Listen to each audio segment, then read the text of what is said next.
भाई जी, जैसा अभी हम खाने के ऊपर बात कर रहे हैं, तो खाने भी 3 प्रकार के होते हैं, सतो, रजो और तमो, जो मैंने सुना है। इनके बारे में थोड़ा-सा बताइए?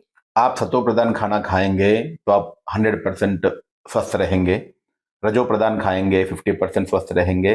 तमो प्रधान खाना खाएंगे तो 20% ही स्वस्थ रह पाएंगे आप। तो सतो प्रधान खाना है क्या? हुँ। सतो प्रधान खाना अर्थात जिस खाने में जीवन शक्ति है। हम जो खाना पका हुआ खाना खा रहे हैं वो डेड फूड है। उसमें जीवन शक्ति नहीं, शक्ति है। शक्ति और जीवन शक्ति में अंतर है। जीवन शक्ति किसमें है? सतो प्रधान खाना में होता है। सतो प्रधान खाना क्या है? सतो प्रधान खाना अर्थात अंकुरित, ये सतो प्रधान खाना है। अंकुरित मूंग है, कोई भी अंकुरित है, उसमें जीवन शक्ति है। एक नया पेड़ को उगाने का शक्ति है शक्ति। उसमें, उसको जीवन शक्ति कहते हैं, लाइफ फोर्स एनर्जी। तो वो है सतो प्रधान खाना। दूसरा है फ्रूट्स, कच्ची सब्जियां, ये सब सतो प्रधान खाना है। रजो प्रधान खाना अर्थात बॉइल्ड फूड और कुकड फूड। तमो प्रधान खाना अर्थात इसमें अधिक मसाला, अधिक तेल, सब कुछ अधिक मात्रा में है, वो तमो प्रधान खाना हो जाता है। और दूसरा नॉनवेज को भी तमो प्रधान खाना कह सकते हैं। जो सतो प्रधान ज्यादा खाएंगे वो ज्यादा स्वस्थ रहेंगे, और जो रजो प्रधान खाएंगे 50%, जो तमो प्रधान खाएंगे 20% ही स्वस्थ रहेंगे। तो ये 3 चीजें हैं, हमें खाने का ऊपर अटेंशन देना चाहिए। लाइव फूड ज्यादा खाओ। आपको जिंदा रहना है। आप कई लोग देखो जिंदा तो है मगर बीमारियों से घिरा हुआ है, वो मरा हुआ है तो जीवन है। तो आपको हमेशा जिंदा रहना है और स्वस्थ रहना है, दोनों एक साथ अगर चलना है तो आप सतो प्रधान खाना ज्यादा खाइए, अर्थात अंकुरित फ्रूट्स, ड्राई फ्रूट्स और कच्ची सब्जियां। तो भगवान ने जो नेचुरल रूप से जो दिया है उसको ज्यादा खाना खाइए। और ये फूड जो है, पका हुआ फूड कम करिए। तीसरा है डेड फूड। डेड फूड किसे कहते हैं? जो फैक्ट्री फूड है। फैक्ट्री फूड में कुछ भी, फैक्ट्री वो प्रोडक्ट है, फूड नहीं है, तो इसलिए वो फैक्ट्री फूड में जीवन शक्ति कुछ भी नहीं है। भाई जी, अभी जैसे हम चर्चा कर रहे हैं, आपने बताया पानी कितना इम्पोर्टेंट है, पानी पीने की विधि क्या होती है? फिर आपने बताया कि भोजन कितना इम्पोर्टेंट है, वो भी किस तरीके का भोजन खाना चाहिए। तो क्या भोजन करने की भी कोई विधि होती है? जरूर होती है। भूख लगने पर ही खाना खाए। बिना भूख का हम खाना खाएंगे तो डाइजेशन अच्छे से नहीं होगा, शरीर में टॉक्सिन्स बनेगा। अगर आपको टाइम टू टाइम खाना खाना है तो नाश्ता इतना करो जो आपको दोपहर में भूख लगे, दोपहर में इतना खाओ जो शाम को चाय का भूख लगे, शाम को इतना ही चाय टोली लो जो आपको रात को भूख लगे। तो ये सबसे पहला है, बिना भूख का खाना नहीं खाना है। दूसरा है प्रसन्न मन के साथ खाना खाओ। टेंशन में आपको खाना कभी नहीं खाना चाहिए। अगर टेंशन में आप खाना खाएंगे तो भी आपको टॉक्सिन्स बनेगा, हजम अच्छे से नहीं हो पाएगा। एक साथ कई प्रकार की खाना नहीं खाना चाहिए, एक साथ केवल 2 प्रकार की खाना खाना चाहिए। अगर आपने रोटी खाया, रोटी के साथ दाल और सब्जी बस। चावल भी लो, पुलाव भी लो, पकौड़ा भी लो, ऐसा नहीं। एक टाइम 2 से 3 प्रकार का अगर हम खाना खाएंगे, खाद्य मतलब कोई भी पदार्थ है, 2 से 3 प्रकार से ज्यादा नहीं। जैसा शादियों में लोग जाते हैं 15-20 प्रकार का है, सब जरूर खाएंगे, कोई भी चीज छोड़ना नहीं है, फ्री मिला है। तो इस प्रकार से हमें कभी भी नहीं खाना है। एक टाइम पे हमारे शरीर में 2 से 3 वैरायटी पका हुआ चीज होना चाहिए, उससे ज्यादा नहीं होनी चाहिए। खाना खाते समय चबा चबा कर खाना चाहिए। अक्सर लोग एक भी रोटी मुंह में डाल दिया, 5-6 बार चबा दिया, अंदर डाल देते हैं, जिससे डाइजेशन अच्छा नहीं होता है। कम से कम अगर मुंह में आपने कोई भी निवाला डाला, उसको 15 से 16 बार, हो सके तो 20 से 26 बार, जैसे बोलते हैं 32 दांत है तो 32 बार चबाना चाहिए। तो 32 बार तो नहीं, कम से कम 20-25 बार तो चबाओ। क्योंकि दांत कहाँ है? मुंह में है, पेट में दांत नहीं है, आंतों में दांत नहीं है। इसलिए चबाने का काम उसी को करना है। मगर हम चबाने का काम किसको देते हैं? पेट को देते हैं, जिस कारण से हमारा डाइजेशन पावर कम होता है। इसलिए चबा चबा कर खाना खाना है, इसके साथ लार भी अच्छे से उसमें मिक्स होके अंदर जाएगा। जैसा आप ग्राइंडर में ग्राइंड करते हो, हाँ, उसी प्रकार से सारा ग्राइंडिंग यहाँ ही होना चाहिए, वहां केवल डिस्ट्रीब्यूशन होना चाहिए पेट में। और हम क्या करते हैं, थोड़ा सा आधा काम, आधा यहाँ चबा देते हैं, पेट में डाल देते हैं, तो उसको ग्राइंडिंग करने का भी काम हम पेट को देते हैं। पेट को केवल डिस्ट्रीब्यूशन का काम दो, ग्राइंडिंग करने का काम नहीं दो। शांत चित्त होकर खाना खाए, परमात्मा को याद करके, भगवान को याद करके, भगवान का धन्यवाद करके खाना खाए। और टीवी देखते हुए कभी नहीं खाए। आधा 90% लोग आज खाना खाते हैं तो टीवी देखते हुए खाना खाते हैं, जिस कारण से क्या खा रहे उन्हें पता नहीं होता है। ये भी इंडाइजेशन का कारण बनता है। इसलिए कभी भी टीवी देखते हुए खाना ना खाए। भाई जी, आपने 2 बातों पर हमारी अटेंशन करवाई। एक तो प्योर खाना और एक है सात्विक जो भोजन है उस तरीके से। तो हमें किन बातों से परहेज करना चाहिए? परहेज में मुख्य है रिफाइंड ऑयल, और दूसरा है सॉल्ट, तीसरा है स्पाइसी फूड, चौथा है शुगर, पांचवा है मैदा, छठा है फैक्ट्री फूड, और सातवां है नॉनवेज। ये सातों चीजों को हम जितना हो सके परहेज करना चाहिए। तो आजकल जो सबसे ज्यादा जो लोग बीमार पड़ रहे हैं व्हाइट प्रोडक्ट के कारण से, जिसे व्हाइट पॉइजन जिसे कहते हैं, वो है नमक, शुगर और मैदा। ये तीन मेन जो व्हाइट पॉइजन है, इसे चौथा कहे, और घी और दूध। वो घी और दूध एक्सक्यूज भी है, मगर ये तीन चीजें एक्सक्यूज नहीं है। नमक, शुगर और मैदा जितना ज्यादा खाएंगे उतना आप ज्यादा बीमार पड़ेंगे। भाई जी, जैसे अभी आपने परहेज में ये 7 चीजें बताई, आपने रिफाइंड ऑयल का नाम लिया। अब हम पराठे खाएं या सब्जी खाएं तो तेल के बिना तो बनेगी नहीं, रिफाइंड में ही बनती है। रिफाइंड पर फिर हम कैसे परहेज करें फिर? तो सबसे ज्यादा आजकल जो बीमारियां आ रहे हैं, कैंसर जैसी मेन मेन बीमारियां भी जो भी आ रहे हैं, हार्ट अटैक भी जो भी आ रहे, सारी बीमारियों का कारण है रिफाइंड ऑयल।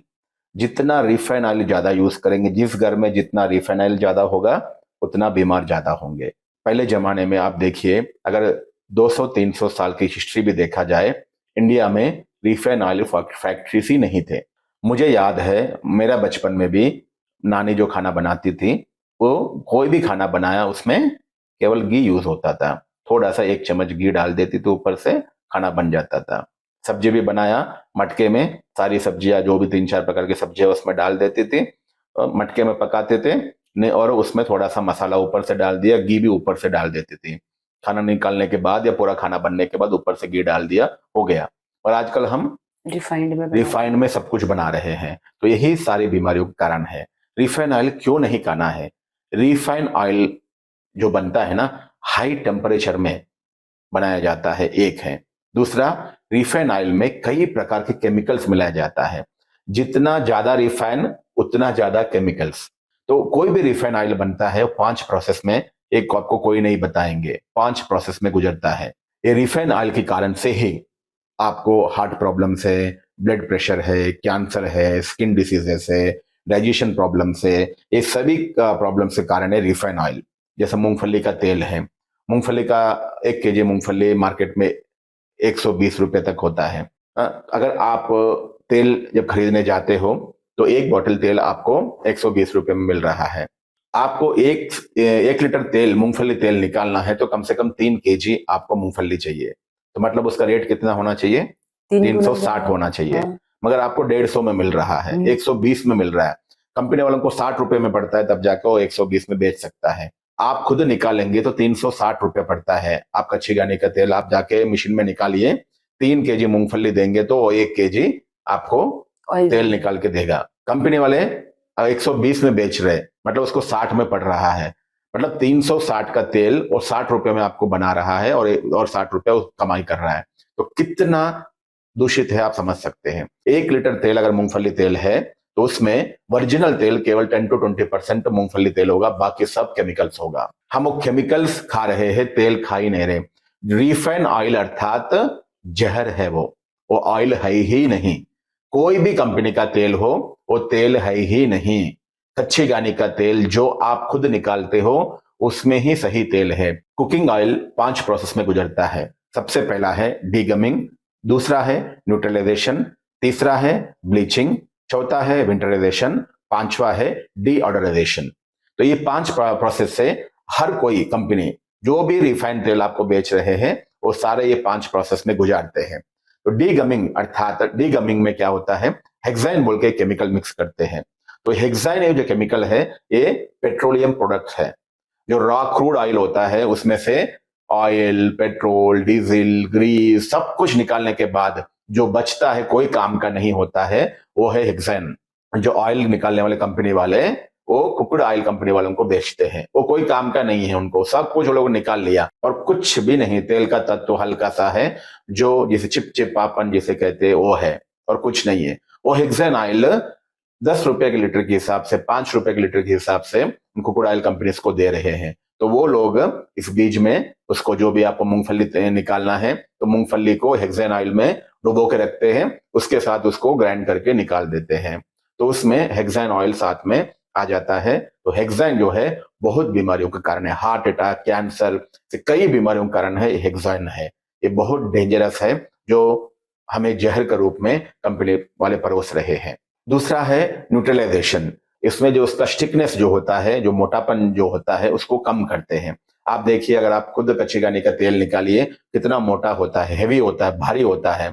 और आपकी कंपनी का तेल बहुत हल्का होता है, बोलते हैं बहुत हल्का तेल है, बहुत हल्का तेल है बोल के बोलते हैं। वो हल्का नहीं है, आपको बहुत सारी बीमारियों से वो बढ़ा रहे हो। वो हम हल्का तेल खा के बीमारियां कम होते हैं बोलते, बीमारी उसी से ज्यादा होते हैं, ये हमें पता नहीं है।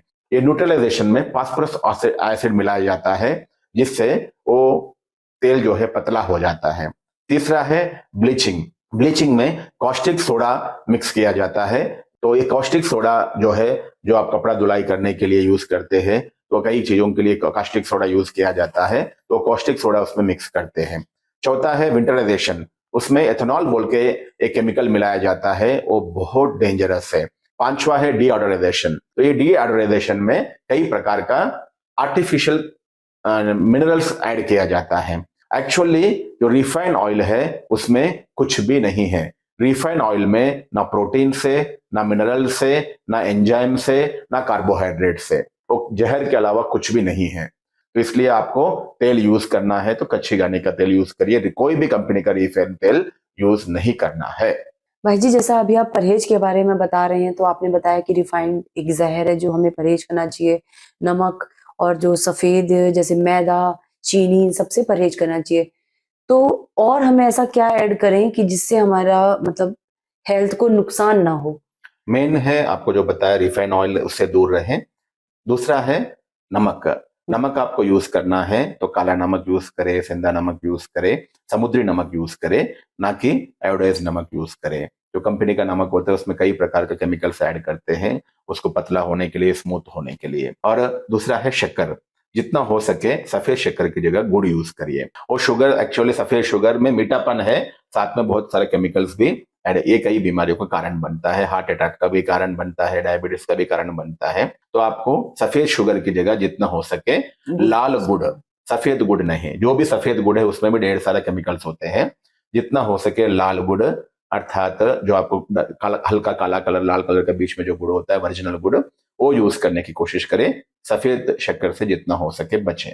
भाई जी, अभी आपने स्वस्थ रहने की जो 5 टिप्स बताई, एक बार इनको फिर से रिपीट कर दीजिए ताकि हमारे जो देखने वाले व्यूअर्स हैं, अगर उनसे कुछ मिस हुआ है तो आज ये इम्पोर्टेंट, बहुत इम्पोर्टेंट टॉपिक है, मिस नहीं होना चाहिए और हर किसी को हेल्दी रहना चाहिए। तो प्लीज एक बार वो पांचों पॉइंट्स पर फिर से हमारी रिवाइज कीजिए। जो हमने हमेशा स्वस्थ रखने के लिए 5 बातें बताया, उसमें सबसे पहला है शुद्धिकरण। शरीर को हम पानी के द्वारा, ऑयल पुलिंग के द्वारा, हम बॉडी को उपवास के द्वारा, ये तीनों के द्वारा शरीर को डिटॉक्स करें। दूसरा है संपूर्ण आहार शरीर को दे। इसमें 5 बातें जो आपको बताया, vitamin, minerals, proteins, carbohydrates, fibre, ये 5 चीजों जो है वो खाना हम जरूर खाना चाहिए, जिससे हमको संपूर्ण आहार मिलेगा, जिससे हमारी इम्यूनिटी पावर अच्छा रहेगा, हम निरोगी रह सकते हैं। उसी प्रकार से तीसरा है परहेज। कौन कौन सी चीजें परहेज करना चाहिए, विशेष रूप से हमें रिफाइंड ऑयल, नमक और शुगर, इससे परहेज करें। चौथा है थोड़ा बहुत एक्सरसाइज जरूर करें, व्यायाम जरूर करें, पैदल जरूर करें। पांचवा है मेडिटेशन। तो ये 5 बातों को पर अगर हम अटेंशन देंगे तो सदा स्वस्थ रहेंगे। आशा है कि ये जो आपको 5 बातों बताया मैंने, ये 5 बातों को मैं पिछले 15-20 साल से प्रैक्टिकल से करके देख रहा हूं, जिससे मैं हमेशा स्वस्थ हूं। तो मेरा यही शुभ आश है, आप सभी भी इन बातों को अटेंशन रखें, सदा स्वस्थ रहे और निरोगी रहे, और आपके जीवन में हमेशा सफलता प्राप्त करे, यही मेरा शुभ आश है। भाई जी, आज आपने हमें इतनी इंपॉर्टेंट जो हेल्थ से रिलेटेड बातें थी बताई, क्योंकि मैं देख रही हूँ आज की डेट में ज्यादातर लोग बीमार पड़ रहे हैं और किसी ना बड़ी जो बीमारियां हैं उससे शरीर छोड़ रहे हैं। अगर आपकी बताई हम जो टिप्स को अगर फॉलो करते हैं तो मुझे ऐसा लगता है कि जो भी आज इस वीडियो को देख रहा है और आपकी बातों को फॉलो करता है तो 100% हेल्दी लाइफ उसकी बन जाएगी। भाई जी, बहुत बहुत शुक्रिया, आपने इतनी इंपॉर्टेंट बातें हमारे साथ शेयर की, आपने अपना इतना कीमती समय हमें दिया, इसके लिए बहुत बहुत शुक्रिया। ओम शांति। Thank you. ओम शांति।